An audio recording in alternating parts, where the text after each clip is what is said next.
Et maintenant, j'accueille Annie Girardot.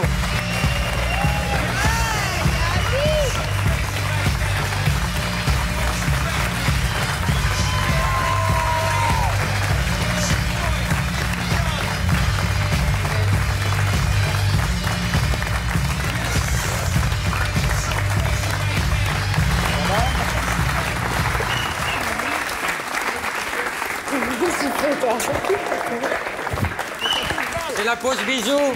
Ouais. Ah oui. Pause bisous. Ouais.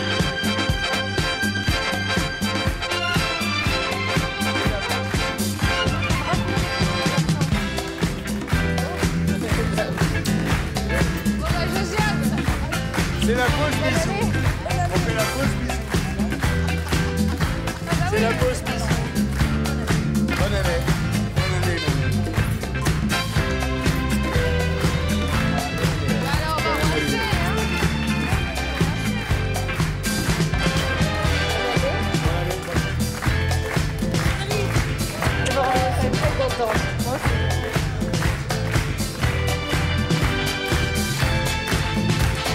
Ça fait du bien de s'embrasser. Ouais. Voilà, c'était la pause bisous. Ça m'a permis d'embrasser Shador Javan, ce qui n'était pas évident au début de l'interview. Tu vois, ça se finit bien. Tu vois, toujours. finalement, oui, ça va bien. Bien, puis vous allez trouver pire que moi, là, après, dans l'émission, vous allez voir. Bien, alors, Annie Girardot, bonsoir. Très heureux de vous voir. Alors, vous dites, page 210 de votre livre, que le cinéma vous a parfois oublié, mais pas les spectateurs. Vous dites, je fais partie de la famille, je suis dans le cœur des Français, et c'est vrai.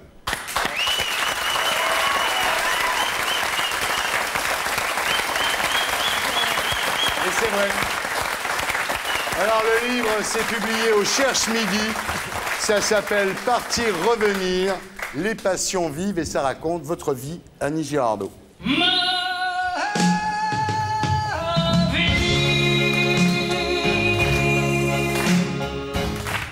Alors, quand on lit ce bouquin qui raconte votre vie, on voit bien que cette espèce de tristesse, cette fêlure que vous avez dans votre personnalité remonte à l'enfance, avec la mort de votre père et surtout la séparation obligée d'avec votre mère, qui était trop pauvre pour vous garder auprès d'elle, votre frère et vous. Voilà. Alors après, vous racontez votre arrivée à Paris, votre mère qui vous inscrit au cours d'art dramatique de la rue Blanche, Oui. le conservatoire dont vous sortez avec un premier prix de comédie classique et moderne, Oui. votre entrée à la Comédie Française, votre éviction de la Comédie Française, parce que, comme beaucoup à l'époque, vous avez voulu faire du cinéma et c'était pas compatible, votre rencontre avec Cocteau pour La Machine à écrire, à l'Odéon avec Robert Hirsch, votre rencontre avec Visconti pour Deux sur la balançoire au théâtre avec Jean Marais, et là vous êtes choisi par Visconti pour le film Rocco et ses frères, avec Alain Delon, Renato Salvatori. Renato Salvatori qui est, on peut le dire, je crois, Annie Girardot, l'homme de votre vie. Le papa de Le Julia. papa de Julia, bien sûr. Et vous dites, la première fois que vous le voyez, j'ai failli m'évanouir. Ah, il était beau, hein. Ah, il était beau. Il était grand. Ouais, J'aime bien les hommes qui sont grands. ouais. Comme ça, on lève comme ça. C'est le grand amour d'Annie Girardot. D'ailleurs, vous couchez avec lui dès le deuxième soir. Hein, Ah, les vieilles fiches. Vous avez des... Non, c'est dans le bouquin. Vous avez des manies comme ça, bien important. Bien sûr, on a couché, évidemment. Pas le premier soir, c'est ce que je voulais dire. J'en sais Vous rien. avez tenu une soirée, je trouve ça très bien, vous étiez folle de lui. Mais qu'est-ce que t'en fais? C'est dans le bouquin. Je sais pas si Ouais. je l'ai fait. Je sais Ouais. pas. Non, parce que j'étais très timide. Ouais. Voilà, j'étais comme C'est ça. souvent les timides, il faut 2 jours. Hein. Parfois, Alors, voire même 3. Hein. Vous dites Annie Girardot, dès la première seconde, il m'a marqué au fer rouge de la passion. Renato, c'est mon homme, mon corps l'a compris avant moi. Fermez les guillemets. Fermez les guillemets. Fermez les guillemets. Hein. Vous dites c'est un animal sauvage, une panthère. Enfin, C'était un animal. c'est le oui, grand c'est vrai. amour. Hein. C'était quelqu'un qui pouvait être très violent. Ouais. Très violent. Et pour tout le monde, d'un seul coup, il était très gentil, adorable. Mais si d'un seul coup, il y avait quelqu'un qui faisait quelque chose, je me rappelle, il tout foncé dessus. Je me rappelle, on partait quand on était sur la route, comme ça, je ne sais plus d'où on allait, de Forté-des-Marmes, je ne sais plus quoi. Et à un moment, il y avait, à ce moment-là, il avait dépassé un camion, évidemment. Et il arrivait juste au truc, on va s'arrêter, c'est le machin, Péage. le péage, comme ça. Il y a un mec qui arrive, je te jure, avec une espèce de truc pour nous Matraque. taper dessus. Je te jure qu'avec Renato, il y avait Julien. Il a eu peur. Bah, si on a eu peur.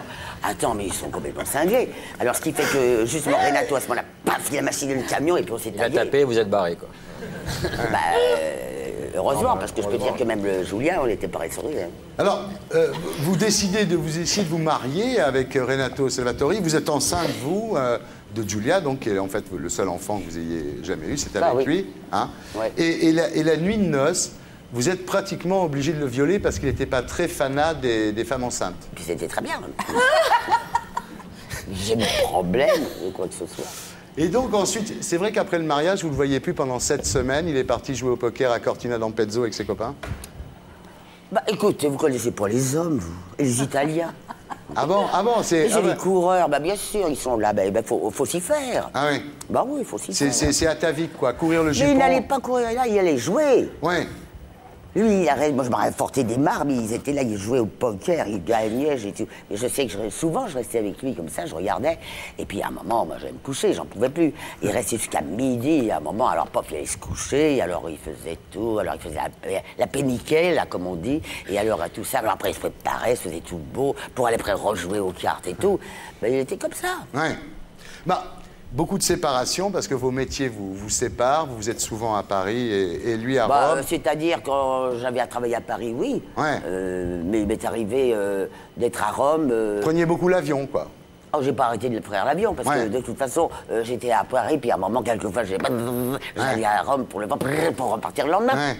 Parce que, et vous savez, Rome, c'est bien gentil. Mais quand il est pas là, t'as des cloches, alors tu t'emmerdes. Ah bon? Alors, il y a que des cloches qui font ding dong, dang, dang, et tu te fais chier. Et moi, j'en bouffe Paris, la poubelle et tout. Et alors, j'en ai marre des cloches. Et puis, il est parti là-bas, à baiser je sais pas qui. Alors, moi, je rentrais à Paris. Ouais. Non mais c'est vrai que la Dolce Vita, la Via Veneto, c'était pas si bien que ça finalement. Mais ça n'existe pas. Ouais. C'est Monsieur Fellini, c'est son talent. Voilà, donc avec Renato Salvatori, l'histoire durera quand même 15 ans. Hein. Ouais. Et on apprend en lisant ce bouquin d'autres aventures que je ne soupçonnais pas, Annie Girardot. Jacques Brel, vous dites « Ces mots ont marqué ma vie avant qu'ils marquent mon corps ». Je sais pas ce que c'est, mais en tout cas, cet homme, pourquoi? Il n'était pas beau, il était comme ça et tout, et il le disait et tout. Mais il avait un charme et tout. Et je l'ai connu vraiment, c'est en tournant, c'était... La bande à Bono. La bande à Bono. La bande à Bono. Vous dites en parlant de Brel, ses mains tremblantes, son visage creusé par l'émotion, ses lèvres mouillées. Il était beau et je le désirais déjà. Mais Brel, je vous dis, il y avait une souffrance, quelque chose là-bas. Je ne sais pas ce qu'il y avait. C'est quelque chose qui m'accrochait à lui. Il vous plaisait parce que vous dites, il éveille en moi un désir physique que je n'ose m'avouer. C'est-à-dire qu'en fait... c'est-à-dire que, oui, parce que tu le vois, mais tu tournes avec lui, c'est pas que j'ai été le chercher. Hein. Ouais. Ça s'est fait comme ça, et puis ça devait pas se faire, puis ça s'est fait, ça s'est fait. Voilà. Ça s'est fait difficilement parce qu'un an après le film La Bande à Bono, il vient vous voir Place des Vosges, dans l'appartement que vous aviez à l'époque. Ouais. Il se passe pas grand-chose, un petit flirt, enfin des choses comme ça. Et il n'était pas libre. En fait, c'est quelqu'un de très honnête qui voulait pas... Il était avec une femme, et à ce moment-là, il m'a dit « Je n'ai pas été te voir là où tu tournais, parce que je suis avec une femme, et je ne veux pas la rendre jalouse. » Bon, et je l'ai très bien compris. Vous dites en parlant de Brel, j'ai qu'un regret, un grand regret, on s'est jamais dit « je t'aime ». C'est vrai. Alors, il y a une autre aventure qu'on apprend aussi en lisant votre bouquin, c'est Lelouch, je savais pas, moi. Claude Lelouch. Ah bon? Ouais. C'est vrai, la caméra bougeait tout le temps, on n'a pas vu vraiment la rencontre. Alors, votre histoire avec Lelouch a été découverte par un paparazzi dans un hôtel en Normandie. Lelouch a cassé la gueule au paparazzi. Ouais. Et vous, alors, ce qui est extraordinaire, c'est que Renato Salvatori, à ce moment-là, il vous fait une scène. Puis c'était du véritable, hein, je veux dire, c'était pas du... Ouais. Alors, on apprend aussi votre amour platonique avec Louis de Funès. Ça, c'est beaucoup plus étonnant. Oh oui, c'est une merveille. Hein? Une histoire d'amour écoutez, très pure, vous dites. Hein? c'est un homme qui m'adorait et je l'adorais aussi. On s'en est pas rendu compte. Ouais. Non, c'est parce qu'on a fait un film, on s'en est pas rendu compte du tout. Les Zizani. La Zizanie. Et un jour, je sais plus, Madame de Funès a réclamé au producteur en disant qu'il fallait lui donner une truc de gerbe de fleurs parce que il avait trahi. C'était un homme comme ça avec moi. Je me suis dit, mais elle est folle. Je lui ai dit, enfin je ne l'ai pas dit à cette femme, enfin elle l'a su, que j'avais trahi Monsieur de Funès comme ça. J'ai rien fait avec de Funès. Mais rien du tout. Alors, rien de rien du tout. Alors, je la rassure, c'est rien passé du tout. Seulement, cet homme, quand tu voyais de finesse, la gentillesse qu'il avait, il avait un amour, on avait un amour comme ça. Il avait beaucoup de douceur dans le regard, vous dites tout, aussi. c'est quelqu'un... Ouais. Je sais qu'il m'aimait et il savait que je l'aimais. Annie, vous racontez aussi dans Les Hommes de votre vie, Bob Decou, l'échec du spectacle au Casino de Paris en 1900. Ah bon, l'échec, il est ouvert le Casino de Paris? Ils ont sauvé le Casino de Paris, quand même. Eh, oh. C'est Ça a grâce à été dit ces- par monsieur Lang, n'est-ce pas, qui disait oui, très bien, parce qu'il sait toujours tout. Quel con. Oui, je sais, j'ai conservé la façade, non, pas seulement la façade, monsieur le ministre, tout le Casino de Paris. Et son escalier. Merci, monsieur. Parce que Ouais, chaque c'est fois, vrai. on me dit que j'ai C'est le truc, vrai, alors ouais. j'en ai marre. Non, c'est vrai. Mais enfin, on peut Mais- dire, Annie, effectivement, vous avez sauvé le Casino de Paris. Ah bah, complètement. C'est Valine Renaud. Qui devait devenir un... Mais Renaud, elle était pas au Casino de Paris. à ce Vous avez moment-là. sauvé le Casino de Paris. Elle y était, si je l'ai vue, bon, j'allais la voir. Je te remercie. Mais elle était... Bon, tu peux pas en passer une, hein. Non, non. Non, c'est...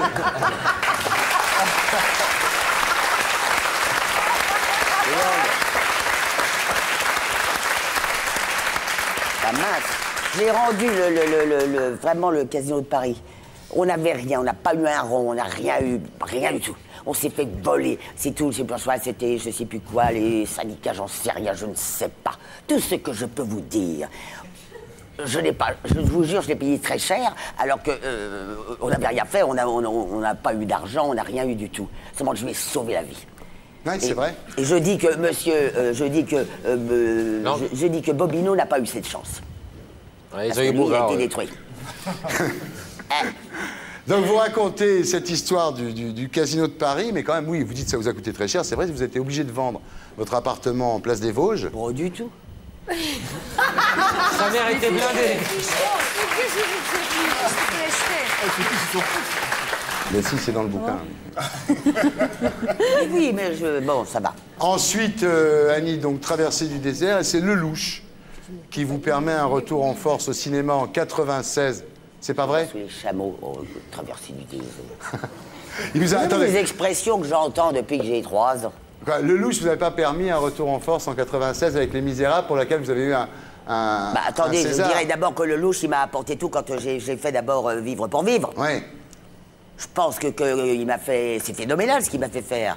Moi, je savais pas tourner, je savais pas un mec qui me disait des trucs comme ça, je savais pas. D'un seul coup, t'as l'histoire de Bontemps qui te dit des trucs, d'un seul coup, il te met dans une réalité, d'un seul coup, moi, je me marre. Moi, j'ai un mec comme ça qui n'est pas toujours sentencieux, vous comprenez, faut faire ceci. Bon, ben, alors, tu vas lui dire à Bontemps, entre autres, ben, tu vas lui dire que... est-ce que... Bon, ben, Qu'est-ce qu'il y je a, vais pas la monsieur raconter l'histoire. enfin, Bien, bon, bref. donc Lelouch vous a quand même permis en 96 avec Les Misérables de revenir et d'avoir un César du second rôle féminin. Ben, le second, Bah, si, vous premier, étiez- quelle importance. Bien. Alors, donc, ça, c'était les Césars. Et puis ensuite, il y a Cannes, en 2000, présentation de la pianiste de Michael Haneke, Grand Prix du jury. Et là, c'est terrible ce qu'ils vous ont fait, parce que vous avez préparé votre petite robe noire de chez Versace, avec laquelle vous aviez fait une émission de télévision, d'ailleurs, hommage à Brel, et la séquence avait été coupée. Et un petit peu comme si cette robe vous portait malheur, vous n'êtes pas invité à Cannes par l'équipe du film. C'est dans le bouquin. Ah, c'est dans le bouquin. Bah oui, mais c'est on l'a écrit sans moi, je veux dire. Je raconte des choses parce qu'à un moment, je suis fatigué. Ouais. Non.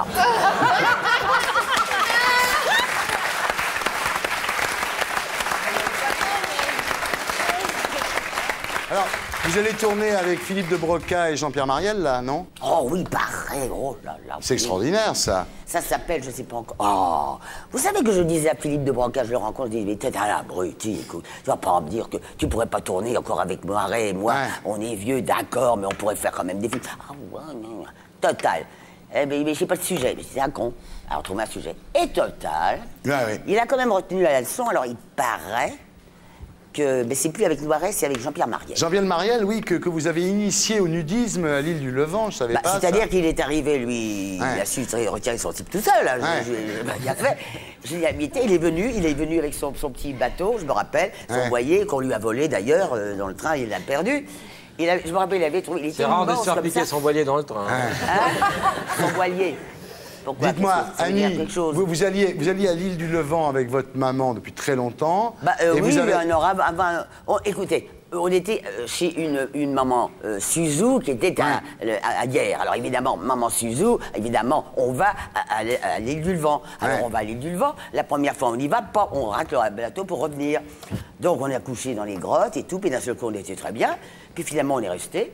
Et puis avec maman, on était très heureuse. Voilà. Et donc là, vous avez invité à l'époque tous vos amis, dont Jean-Pierre Mariel. C'est l'homme qui me fait le plus rire au monde. J'ai fait plein de films avec lui, mais alors lui, oh la grande. Mais celui-là, et de retourner avec lui, c'est quelqu'un qui est d'une drôlerie. Et moi, alors, c'est vraiment mon mec, tu vois, au cinéma, tu vois. Parce qu'on se répond comme ça, comme tac, tac, tac, tac, tac. C'est extraordinaire. C'est sur l'île du Levant que vous avez perdu votre virginité aussi, Annie Girardot. En quelque sorte. Hein? Non, parce qu'il y avait eu une tentative sur le couvre-lit de votre mère qui n'avait pas marché. Oui. Et en fait, Non, j'en avais eu, il y avait quelqu'un où ça n'avait pas marché. Ouais. Et puis là, quand même à l'île du Levant, ma foi, j'avais très peur, il y avait des scorpions, j'avais peur. Et puis ça s'est passé très bien. Ah, Un dard peut en cacher un autre. J'étais très contente. Ouais. Alors ça s'est fait comme ça. Après tout